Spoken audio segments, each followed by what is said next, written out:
Have you ever wondered what it actually feels like to be loved by Allah? Not just to know it as an idea, but to feel it running through your life like a hidden current, shaping your choices, calming your storms, and filling your heart with a peace that makes no worldly sense. This isn't a fairy tale. It happens to ordinary people today, sometimes in the harshest places on earth. Right now, in a refugee camp on the edge of a conflict zone, a young mother sits with her 2 children. She lost her husband in the fighting. The tent she lives in is cold at night. Yet she wakes before dawn, prays, whispers dhikr, and begins her day by giving away a piece of her food to someone hungrier than she is. When you speak to her, you don't sense bitterness. You sense light. She says, "Allah is with me." People around her are drawn to her calm because it's unshakable. This is not comfort from material wealth. It's a sign of divine love that carries her through. Stories like hers echo the stories Allah has already told us.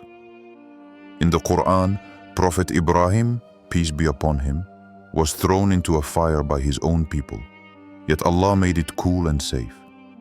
Prophet Ayub, Domgoye, Job, lost health, wealth and family, yet remained patient and grateful until Allah restored him with even greater gifts. These stories aren't distant history. They are living maps for how Allah's love works in real lives, through tests that become elevation. And that's what this video is about. Over the next few minutes, I'll show you 4 things that happen if Allah truly loves you. These are not abstract ideas. They're real signs, visible in your heart and your life, even in struggle. Each sign comes with a story, both from our time and from Revelation, so you can recognize it in yourself. Think for a moment. Do you feel peace in your heart despite your circumstances? Hold that feeling. If you've ever felt that calm in the storm, type yes in the comments. I want to see if I'm not alone. Share this video with someone who needs to believe that they are loved by Allah. What do you think of these kinds of openings and engagement lines? Which of these directive messages felt the most natural or powerful to you? Type yes, share, or think for a moment. Before starting this video, don't forget to like this video, because it gives us a lot of strength to continue sharing beneficial content. And I invite you to subscribe to our channel and activate the notification bell to stay informed of our next publications on the Islamic faith. Share it with your loved ones and leave a comment to tell me what you think. Thank you and good video. Thing 1. Inner peace and unshakable trust. The first sign that Allah loves you is a peace in your chest that no outside event can steal. The Quran calls it sakina, a calm that descends when everything around you looks like chaos. It's not just a mood, it's a quiet knowing that Allah is with you, protecting and guiding you, even when the ground seems to be giving way. Right now, in Yemen, a young teacher named Amin stands amid the rubble of what used to be his school. He has lost friends, sometimes goes without a proper meal. And yet, his neighbors describe him as the man who never misses Fajr, who still teaches the children under a tree, who smiles when handing out bread. I sleep with hope, he says, because I know Allah hasn't left me. That hope is not naive. It's the first sign of divine love, peace, and trust rooted in faith. We've seen this before. When the Prophet Muhammad left Mecca under threat of death, hiding with Abu Bakr in the cave during the Hijrah, his companion trembled. But the Prophet whispered, "Do not be sad. Indeed, Allah is with us."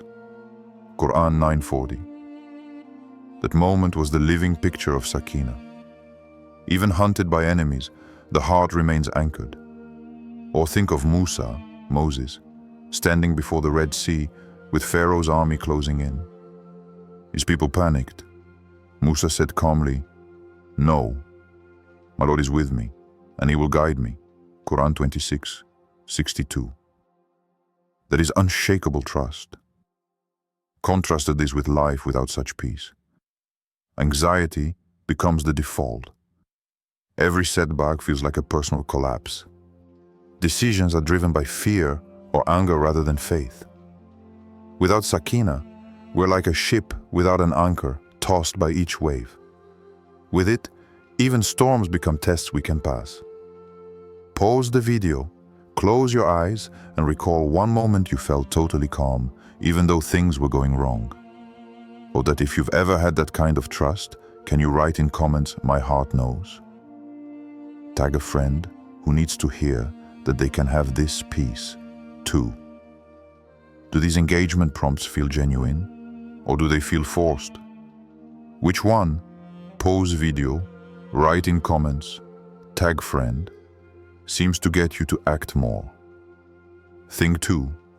Guidance and clarity in decisions. The second sign that Allah loves you is that He gently steers you. You still face choices, but the fog begins to lift. You start seeing doors open or close in ways that protect you. Your heart leans toward what is right, and you're given the strength to walk away from what will harm you. This guidance isn't always a loud voice. Often it's a quiet nudge, a line in the Quran, a dua answered with unexpected clarity. Consider a real-life story. Layla, a young entrepreneur in Nairobi, built a promising online business. She discovered that a supplier was offering her a huge profit if she cut corners with counterfeit goods. Everyone around her said, "It's just business." She wrestled with it, prayed istikhara, opened her Quran, and found verses about honesty and trust. Against all advice, she refused the deal, losing short-term profit. Months later, her integrity attracted a major international partner who valued ethical sourcing. Her company doubled. "I didn't know how it would work out," she says, "but I felt guided." That's a modern sign of Allah's love, clarity and courage to choose the better path. We see the same pattern in Revelation. Prophet Yusuf, Joseph, was offered pleasure and power if he betrayed his morals, yet he turned away, saying, "Oh, my Lord, prison is dearer to me than what they invite me to." Quran 12:33. Later, that very choice led to his elevation and the saving of an entire nation. Prophet Yunus, Jonah, fled his mission, found himself swallowed by the great fish, and in his darkest hour called upon Allah with the famous prayer, "There is no deity except you. Glory be to you. Indeed, I was among the wrongdoers." Quran 21:87. Allah delivered him back to land and gave him another chance. When believers at Badr were outnumbered, Allah sent down angels and sakina to steady them. Each story shows that Allah's love guides hearts and outcomes. How do you open yourself to that guidance? Begin with sincere dua. Ask Allah to show you what pleases Him. Read Quran with the intention of finding direction, not just information. Seek counsel from people of integrity. Reflect quietly before acting. These are the habits of those whom Allah loves, and through them the sign of guidance appears. Think of the toughest decision you've made recently. Did you ask Allah for guidance? How did you feel afterward? Comment guided if you believe Allah has made a way for you when you couldn't see one. If someone is at a crossroads right now, share this video with them so they can find clarity. Is asking people to recall their own decisions effective in making them feel connected? Which of these is stronger? Comment guided or share with someone at a crossroads. Thing 3. Loving and compassionate transformation of character. The third sign that Allah loves you is that your character begins to change from the inside out. You still have the same name, the same body, but your heart starts reflecting some of Allah, most beautiful attributes: mercy, patience, humility, generosity, forgiveness. People notice it before you do. Conversations feel softer. Anger cools more quickly. You give before you're asked. And your presence uplifts those around you. This isn't self-help. It's a quiet miracle of love. Take Daniel, a young man from Kampala, Uganda. He used to be known for fighting at football matches, drinking heavily, and ignoring his parents. A few years ago, after a near-fatal accident, he began praying regularly, reading the Quran with a local teacher and volunteering at an orphanage on weekends. Now his neighbors call him brother of the street because he mediates disputes instead of starting them. He still has struggles, but his smile is constant, his hands open to give. It's not me, he says. It's Allah changing me. That is what the third sign looks like in real life. Allah's love turning a harsh heart into a source of compassion. The Quran and Sunnah give us powerful models of this transformation. When the Prophet ﷺ went to Ta'if seeking support, he was mocked and stoned until he bled. Yet instead of cursing the people, he prayed for their guidance. Years later, when he re-entered Mecca at the height of his power, he forgave those who had persecuted him. "Go, you are free," he told them. This was not weakness. It was strength born of divine love. In a hadith he said, "The best among you are those who have the best character." Bukhari. The companions who lived with him, Zaid, Bilal, and so many others, absorbed this character until communities built on vendettas became communities built on mercy. When Allah loves you, you find it easier to forgive, easier to help, easier to be humble. Relationships heal. Families become safer spaces. Workplaces feel lighter. You also feel inner satisfaction because your actions are aligned with your faith. It doesn't mean you become perfect, but it does mean your default setting shifts toward compassion. Reflect. Is there someone you've been holding anger toward? What would it mean to forgive them today in light of Allah's love? If you've changed in character through faith, write "changed" in the comments. Share this story of transformation with someone who's hurting. It might ignite change. Which of the prompts here, reflect, write "changed," share, stir you more? Do you prefer emotional transformation stories or action-based ones? Thing 4. Trials turned into mercy and reward. The fourth sign that Allah loves you is that your trials are not wasted. Hardship doesn't disappear, but it transforms. What once looked like pure loss becomes a staircase. You find patience you didn't know you had, lessons you couldn't learn any other way, and blessings that blossom in the ashes of difficulty. This is not a slogan. It's a pattern Allah shows again and again. Look at Aisha from Jakarta. When the pandemic hit, she lost her hotel job overnight. For months, she spiraled in fear. Then one night, she prayed tahajjud and asked Allah for a direction. The next morning, she saw a social media post about sewing masks for hospitals. She borrowed her aunt's sewing machine, began making masks, then teaching other unemployed women. Within a year, they had a small cooperative producing hospital linens. Aisha says, "I thought Allah was punishing me, but He was opening a door."